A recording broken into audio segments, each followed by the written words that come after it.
Hello guys, welcome to my channel NetCast on WebTech Zone. In this video tutorial, we are going to learn how to change password in Windows 7 computer. Okay, if you're using laptop, so you can also, if you're using laptop, then also you can follow the same steps. So let's start with the video.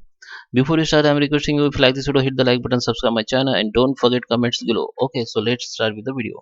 So first, you go click on start, and here just enter password.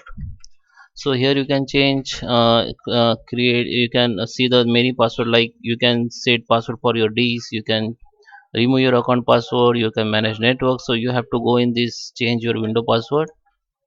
So this pop-up will become. Now you have to change, create new password for your account. So this is my account which I can have created. I can create new password from here. Or if you want to change, then here you can if you already have password and you want to change, then you can you will see here the change the password. So I will show you first creating password.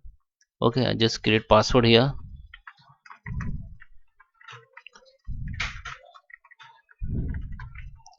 I just hint, you have to enter hint here, because when you forget your password, the hint will be help you to, when you enter wrong password 3 times, then computer will show you the hint. Okay, so now just click on create. So password has been created, and now you can see there is a options show change your password. Just click on it, and you can enter your current password. Here you have to enter your current password. Now you can change your new password with just enter your new password, and then enter the new password.